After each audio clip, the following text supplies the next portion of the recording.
talk about M-Pesa, and in some regions they will call it M-Pesa because they don't know that M stands for mobile and Pesa is Swahili. But when we talk about M-Pesa, this is where Kenya began to be seen as a leader on the African continent in innovation. So I have no doubt that this trajectory that we're seeing today, with Kenya leading innovation, with Kenya attracting the Commonwealth, so that the first country to be supported by the Commonwealth for innovation is Kenya. This is not surprising. And I would like to congratulate Kenya on this immense achievement. Your Excellency, we have heard that you are now generating 97% of your energy in green. But one of the most remarkable things that I experienced, I arrived last night, and on my way in, on the flight in, a very big announcement was made. If you have plastic on you, leave it here because it won't go into Kenya. What can we say? What can we say? Now, we are here today to award people in the Commonwealth. We have 56 members of the Commonwealth, 2.5 billion people, and many of these people are copying the example that Kenya is leading, and that is innovation. And we are now here because the Commonwealth also has, through Her Excellency, the Right Honourable Patricia Scotland, the awards that recognize the efforts of members of the Commonwealth who are leading innovation. And that's why we're here today. But to tell us more about this and why it is that she has decided to have these awards, allow me to introduce the Secretary General of the Commonwealth, Right Honourable Patricia Scotland, KC. Born in Dominica and raised in East London, in 1991 she became the youngest first black woman to be appointed a QC, and she has served as Cabinet Minister in the United Kingdom, as Cabinet Minister for Criminal Justice and Offender Management. She became the first woman Attorney General of the United Kingdom, and in 2016, the first woman Secretary General of the Commonwealth. We have spoken about the announcement today by Vogue. But what is most remarkable is that for many of us from the Commonwealth, when we talk about the Commonwealth, it is a mixed feeling, because initially when we spoke about the Commonwealth, it was in relation to colonialism. But we have a leader who has changed the face of the Commonwealth. And one of the biggest is that before Her Majesty the Queen passed away, through the leadership of Her Excellency the Right Honourable Scotland, she made an announcement that if the leaders of the Commonwealth did not want the British royal family to continue leading the Commonwealth, they had the choice to do so. It was under her leadership that this announcement was made. Now, if this is not a change of the face of the Commonwealth, I don't know what is. Right Honourable, please welcome.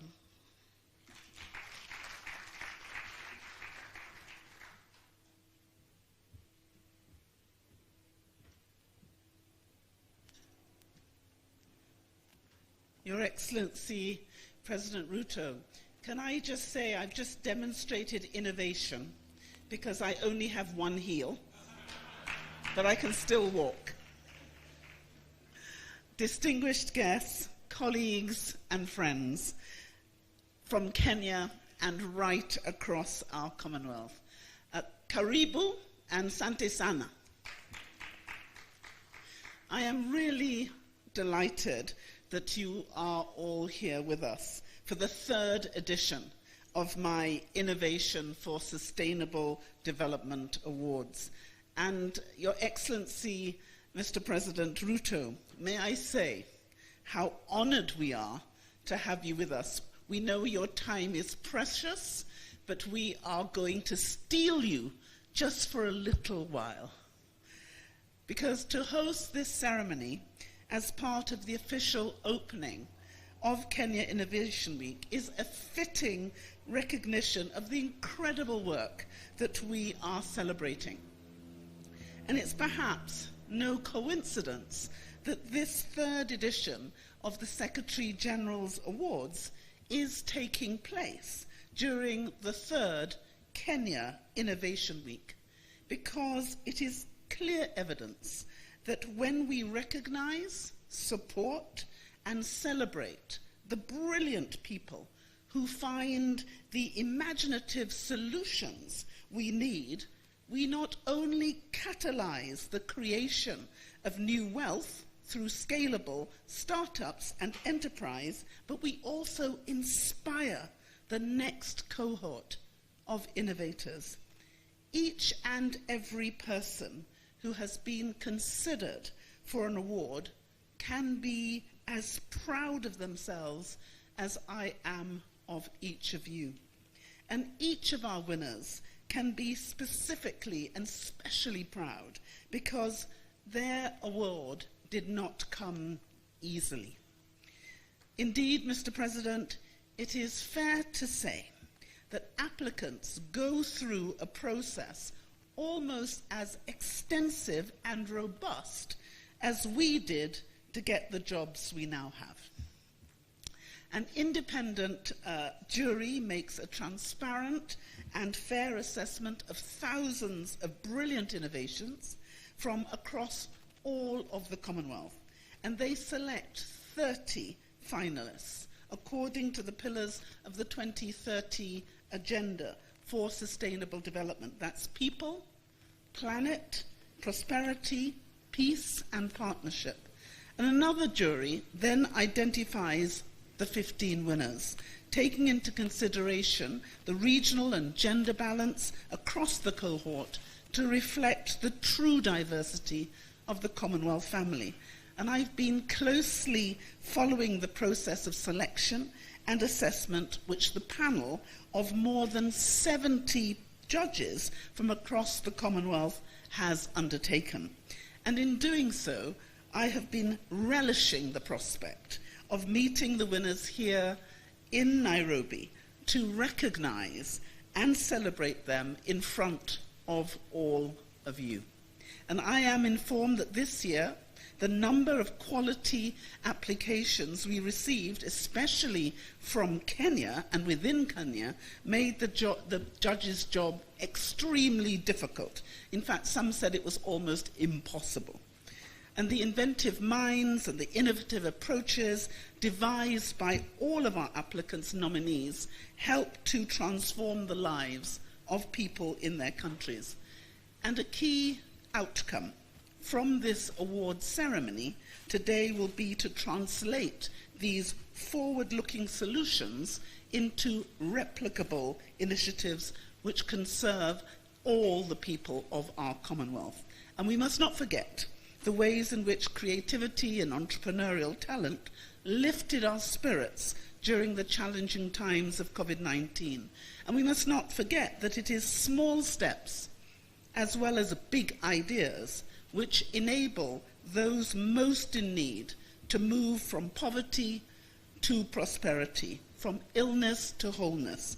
And we must not forget that there is only by thinking differently, by innovating to challenge business as usual, that we inspire those around us to make a difference in our communities and improve the lives of others. Huge challenges such as climate emergency and food security require local as well as global action. And in the Commonwealth, we understand the value of mutual support and encouragement and of multilateral cooperation. Over many decades, the people of the Commonwealth have found pioneering ways of overcoming daunting challenges and solved seemingly difficult problems. And I instituted these awards in 2019 to recognize them, and with a particular focus on the 1.5 billion people across our member states who are under the age of 30. Previous winners have capitalized on their exposure to attract the support they deserve from governments, investors, mentors, and partners. And this has helped those innovators to scale up their work and achieve even more impact. So I am really proud of this, and just like all of you, I am looking forward to hearing from our award winners today about what they have done to break new paths and to take risks to advance their ideas for positive change. I think they inspire me. I know that they will inspire all of you, and you inspire those around you. You change lives, and you will inspire the next generation. 3 award-winning innovations will be celebrated here today under each of the following 5 categories. The first, improving the lives of Commonwealth people. The second, improving prosperity in the Commonwealth. The third, protecting the planet and the natural environment in the Commonwealth. And the fourth, promoting peace and justice in the Commonwealth. And the last but not least, promoting partnerships for sustainable development in the Commonwealth. 15 winners will each receive a trophy, a certificate, and prize money of £3,000 sterling. But first, our equally brilliant finalists will be recognized, some of whom have joined us today. And I would like to thank all the nominees for this year's awards, for their entries, especially those from Kenya, who have also joined us here today. And to the winners, my deep, heartfelt congratulations. You deserve it. I think we were now supposed to hear from the winners.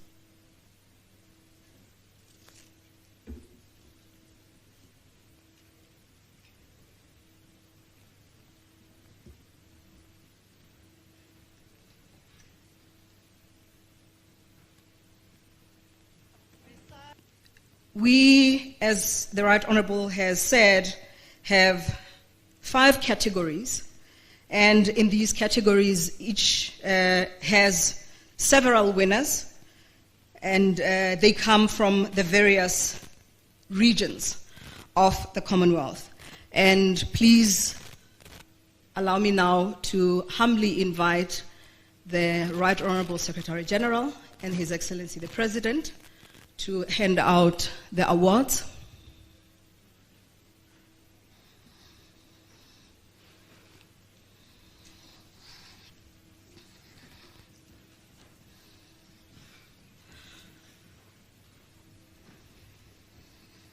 For the purpose of photography, we can take our seats. For those of us there, kindly let's take our seats. Thank you. Thank you.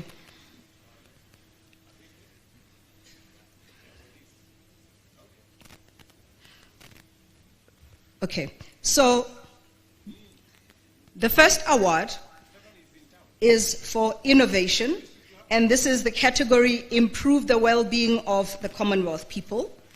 The country that the winner comes from is Kenya, and he is a 23-year-old social entrepreneur, founder and CEO, and assistive technology startup leveraging AI and automated 3D technology to interpret text and speech, creating lifelike sign language avatars with real-time precision. And the company Signverse, the central mission is to promote inclusivity, allowing deaf individuals to confidently participate in diverse settings, including education, healthcare, public interactions, and employment. Please put your hands together for Eli Savatia.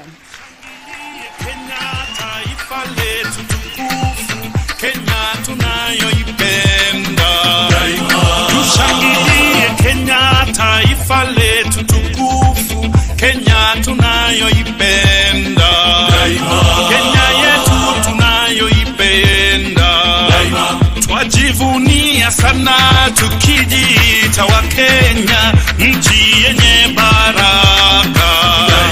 Twajivunia sana tukijiita wa Kenya, nchi yenye baraka. Kenya nchi yenye baraka. And the second award for the category Improve the Well-Being of the Commonwealth People, all the way from Jamaica. And innovation is First Alert, represented by Alden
Awards 2023.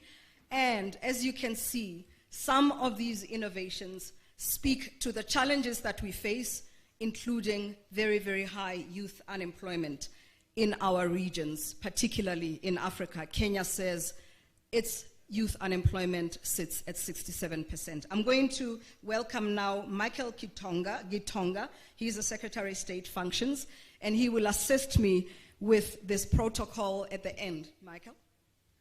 Thank you very much. Let's give a round of applause. Your Excellency, it's now just for us to stand up if you're seated so that we can finish with the national anthem. The national anthem.